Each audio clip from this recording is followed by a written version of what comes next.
चलिए स्टार्ट करते हैं अपना fifth lecture structure organisation animal. तो हमने एरियोलर टिश्यू पे छोड़ा था। ठीक है, अब आगे आपका आता है एडिपोज कनेक्टिव टिश्यू। हमारे कनेक्टिव टिश्यू के एक तो लूज कनेक्टिव टिश्यू, देन आपका dense connective tissue, then specialised connective tissue, then loose connective tissue के भी दो पार्ट, एरियोलर एंड एपी एडिपोज टिश्यू, है ना। तो हमने एरियोलर कर लिया था, अब एडिपोज कर रहे हैं। एडिपोज टिश्यूज के पास has mainly adipocyte cells. Adipocytes क्या मतलब होता है एडिपोसाइट का? इनके नाम तोड़ो। एडिपोज का मतलब है आपका फैट फिलिंग एंड साइट का मतलब है सेल्स, फैट फिलिंग सेल्स। ठीक है, क्या कि excess nutrition which are not utilise immediately are converted into fat and store in the cells. कि जो हम एक्सेसिव न्यूट्र खा लेते हैं या न्यूट्रिएंट जो भी है उसको इमीडिएटली तो यूटिलाइज जो हो गया, ठीक है। अब जो नहीं हो पाया यूटिलाइज उसको कन्वर्ट कर देता है ये फैट में एंड स्टोर कर लेता है सेल्स में। ठीक है, जैसे कि अपना अच्छा खासा सेल था, फैट एक्स्ट्रा था तो उसके अंदर आके स्टोर हो गया। ठीक है, अब इसकी लोकेशन कहाँ है आपकी? Upper present below skin, around visceral organ, around eyeballs etcetera. पढ़ते हैं, समझते हैं। Act as a cushion, shock absorber and insulator. Cushion की तरह हेल्प करता है, shock absorber and insulator. Insulator मतलब हीट जाने नहीं देता बाहर। तो आपने सुना होगा ज्यादातर जो मोटे हेल्दी लोग होते हैं उनको ना गर्मी ज्यादा लगती है इसी वजह से, क्योंकि उनकी बॉडी से हीट बाहर नहीं जा पाती है। ठीक है, ठीक है। अब आते हैं डेंस कनेक्टिव टिश्यू पे। उसकी क्या दो पार्ट थे ना, dense regular and dense irregular connective tissue. आपके जो लूज कनेक्टिव टिश्यू था उसमें ना था आपका कि मैट्रिक्स अच्छी खासी थी, बट इसमें जो आपका डेंस कनेक्टिव टिश्यू है इसमें मैट्रिक्स लेस है। Cells and fibre completely packed in the matrix, अच्छे से पैक्ड होते हैं। इसलिए क्यों? क्योंकि उनमें मैट्रिक्स ही कम है, इसी वजह से। अब जो आपका डेंस रेगुलर कनेक्टिव टिश्यू है, cells and fibre are regularly and uniformly oriented. कितने प्यार से और तमीज से ये पूरे सेल उसमें टिश्यू कितना अरेंज्ड है, कितना ओरिएंटेड है इसका सेल, इसका फाइबर। ठीक है, समझ गए हम। मतलब यही है इस चीज का कि हमारा जो सेल होता है एंड फाइबर होते हैं वो बहुत ही यूनिफॉर्मली ओरिएंटेड होते हैं, as you can see in this diagram. ठीक है, इसके एग्जांपल दो होते हैं, ligaments and tendons and ligament. Ligament tendons वो जो हमें हेल्प करती हैं कनेक्ट करने में बोन्स और मसल्स को, मतलब कनेक्ट करती है हमारी मसल और बोन को। और लिगामेंट भाई बोन टू बोन कनेक्ट करती है, सिंपल एज दैट। अब आते हैं जो हमारा डेंस इरेगुलर कनेक्टिव टिश्यू था, वो उसमें आपके जो सेल्स और फाइबर्स होंगे वो रैंडमली ओरिएंटेड होंगे। देखो कहीं ऐसे पड़ा हुआ है ये वाला फाइबर, कहीं कुछ, कहीं कुछ, आपका कहीं सेल कुछ ऐसा पड़ा हुआ है। इरेगुलर पैटर्न है, बहुत ज्यादा दिख रहा है। ठीक है, so, इसका एग्जांपल स्किन है। कैसे? जो हमारी एपिडर्मिस और डर्मिस से बनी हुई होती है स्किन। आपका जो एपिडर्मिस में होता है वो होता है एपिथेलियम, कौन सा? केराटिनाइज्ड स्ट्रेटिफाइड एपिथेलियम होता है। ठीक है, एंड डर्मिस, डर्मिस में होता है आपका dense irregular tissue connective tissue, dense irregular connective tissue. और हाइपोडर्मिस में हमने लास्ट लेक्चर में पढ़ा था क्या होता है? Areolar connective tissue. ठीक है, ये हम पढ़ चुके। अब बात करते हैं, हमारे खत्म हो गए लूज कनेक्टिव टिश्यू। अब आते हैं हम स्पेशलाइज्ड कर, लूज हो गया खत्म हमारा, और हमारा खत्म हो गया डेंस कनेक्टिव टिश्यू। अब आ रहे हैं हम स्पेशलाइज्ड कनेक्टिव टिश्यू पे। स्पेशलाइज्ड कनेक्टिव टिश्यू में एक दो होते हैं, एक स्केलेटन कनेक्टिव टिश्यू, एक होता है दूसरा आपका फ्लूइड कनेक्टिव टिश्यू, वो आगे पढ़ेंगे।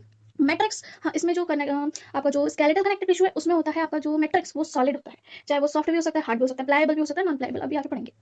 Form a basic structural framework of a body. मैं अगर यही पूछ लूं आपसे कि मुझे बता दीजिए जो सपोर्टिव फ्रेमवर्क कौन दे रहा था आपको? कल की क्लास जो अभी लास्ट क्लास थी उसमें पढ़ा था, areolar loose connective tissue. Areolar connective tissue जो लूज कनेक्टिव टिश्यू का पार्ट था, एरियोलर वाला। अगर स्ट्रक्चरल है तो वो वाला आपका होगा स्केलेटल कनेक्टिव टिश्यू, वहीं इस लाइन से खेल जाएगा आपके साथ। ठीक है, अब आगे बढ़ते हुए, अब इसके तो दो पार्ट्स होते हैं। इस कार्टिलेज के में आपके स्केलेटन कनेक्टिव टिश्यू के दो पार्ट होते हैं, एक होता है कार्टिलेज और दूसरा होता है बोन। ठीक है, अब कार्टिलेज की आपकी जो मैट्रिक्स होती है वो होती है, देखो सॉलिड तो होती है बट वो सॉफ्ट और प्लायबल होती है, जो कि आपकी कंप्रेशन को रेजिस्ट कर सकती है, कंप्रेस हो सकती है ना। ठीक है, मैट्रिक्स का जो बना हुआ होता है कार्टिलेज का, वो आपका बना होता है कंड्रोइन सल्फेट एंड हाइलुरोनिक एसिड से बना हुआ होता है। ठीक है, और इसकी मैट्रिक्स में आपको कोलेजन फाइबर भी मिलेगा और वो भी मिलेगा, collagen fibre and elastic fibre, ये भी मिलेंगे आपको। अब एक सेक्शन दे रहा है, इसमें बता रहा है आपको कि एक बोन है, उसके ऊपर आपका कार्टिलेज है। अब वो कार्टिलेज का इस चीज का सेक्शन बताना चाह रहा है आपको कि दिखता कैसे, उसमें क्या क्या चीजें हैं। सबसे ऊपर आपकी कवरिंग आती है पेरिकॉन्ड्रियम की। ठीक है, जो कि आउटर मोस्ट कवरिंग होती है कार्टिलेज की। इसके नीचे आपके सेल्स आते हैं, इमेच्योर सेल्स जो होते हैं आपके chondroblast, immature cartilage cells, immature होते हैं ये। ठीक है, और अंदर देखोगे मैट्रिक्स, मैट्रिक्स एंड मैट्रिक्स, और ये आपका हो गया कोलेजन फाइबर, ये आपका इलास्टिक फाइबर। अब आपको देखो ब्लू ब्लू से ये आपको क्या दिख रहे हैं, इसके अंदर कुछ है भी। तो ये होते हैं आपके लैक्यूने। लैक्यूने एक स्पेस है जिसके lacunae space within the matrix, इस मैट्रिक्स के अंदर एक स्पेस है जो कि जहाँ पे आपके कॉन्ड्रोसाइट प्रेजेंट होते हैं। कॉन्ड्रोसाइट क्या होते हैं? एक मिच्योर कार्टिलेज सेल होता है। कॉन्ड्रोसाइट आपका मेच्योर कार्टिलेज सेल होता है। ठीक है, इस लेक्यूने में आपके सेल पाए जाते हैं कार्टिलेज के जो कि मेच्योर होते हैं। ठीक है, और वो एक भी हो सकते हैं या एक से ज्यादा भी हो सकते हैं। That's all. एग्जांपल, एग्जांपल में आपका आ गया ट्रैकियल रिंग, चौकी टकी आगे पढ़ोगे जिसने नहीं पढ़ा तो। नोज की टिप, नोज की टिप आपकी कंप्रेसिबल होती है, करके देख लो। External ear joints. ठीक है, कोस्टल कार्टिलेज ऑफ रिब, ये आपका स्टर्नम है, इससे आपकी रिब जुड़ी हुई है, उसी से ये जो स्टर्नम रिब से जुड़ता है ये इसी ही कार्टिलेज का जुड़ा होता है। कोस्टल कार्टिलेज ऑफ रिब्स, इसे ही कहते हैं। इंटरवर्टिब्रेट डिस्क, वो आपका जो एक वर्टिब्रा, आपका दूसरा वर्टिब्रा, इन दोनों के बीच में कौन सा होता है, ये कार्टिलेज का बना हुआ होता है, ठीक है, लिम्स और हैंड में। अब आगे बढ़ते हुए कि जो मोस्ट ऑफ द कार्टिलेज जो कि एम्ब्रियो में होती है, जो एम्ब्रियो होता है उसकी जो बॉडी बनी हुई होती है तब वो कार्टिलेज की बनी हुई होती है। जब वो अडल्ट होता है तो वो किससे रिप्लेस हो जाती है, बोन से, ठीक है, सिंपल एज दैट। अब बोन के बारे में बात करते हैं। बोन के बारे में क्या कि इसमें कह रहे हैं कि उसका जो मैट्रिक्स है हार्ड होता है, सॉलिड होता है, ये हार्ड होता है, नॉन लाइबल होता है, ठीक है। और ओनली कोलेजन फाइबर्स, हमारा जो कार्टिलेज था इसमें दोनों ही थे, एक तो आपका कोलेजन, दूसरा आपका इलास्टिक फाइबर, बट आपका जो इसमें बोन में सिर्फ कोलेजन फाइबर ही है, ठीक है।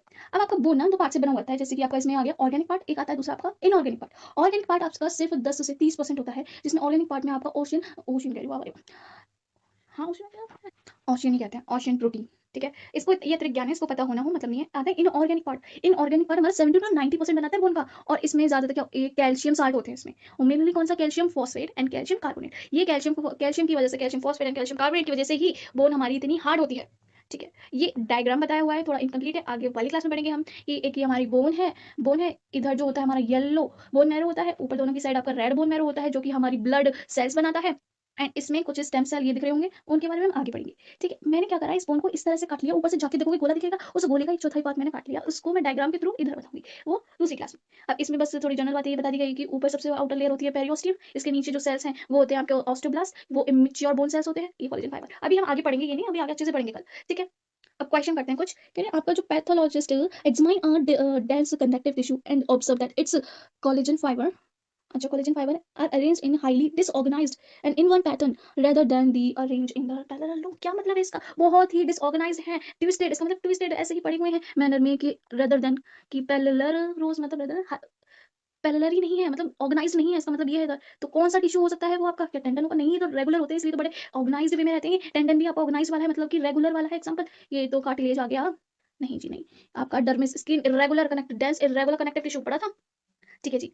Identify A and B given the diagram at post tissue, ये जो आपकी फैट पूरी फैट बॉडी है, ये चुन्नू से आपको दिख रहा है वो आपका न्यूक्लियस है, एंड सी आपकी प्लाज्मा मेम्ब्रेन, बस करते जाओ, D will be answer. Out of the given tissues how many are type of connective tissue, इनमें से कौन सा कनेक्टिव टिश्यू, कितने कनेक्टिव टिश्यू है, ठीक है। एडिपोज हमारा हाँ जी है, बोन हमारा हाँ जी है, कार्टिलेज है, डेस इरेगुलर कनेक्टिव टिश्यू भी है, ये तो हमारा एपिथेलियम टिश्यू है ना, एरियोलर भी है। तो कितने हुए, 1 2 3 4 5, 5 will be answer.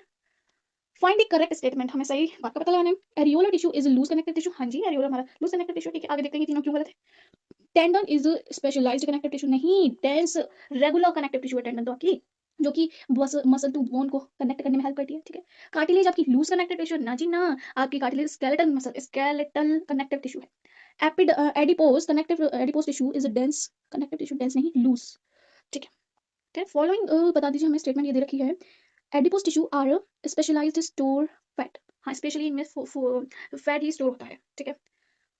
These extra nutrients which are not used immediately by the body get stored and converted into fat, यही तो पढ़ा था हमने कि जो एक्स्ट्रा न्यूट्रिएंट हम खा लेते हैं वो इमीडिएटली यूटिलाइज नहीं हो पाता, इस वजह से आपकी बॉडी फैट में स्टोर कर लेती है, उसे दोनों ही करेक्ट है। अगर होता इसमें एक एग्जांपल असेशन रीजन वाला तो ये हो जाता कि इसका करेक्ट एक्सप्लेनेशन भी है, ठीक है। Thank you.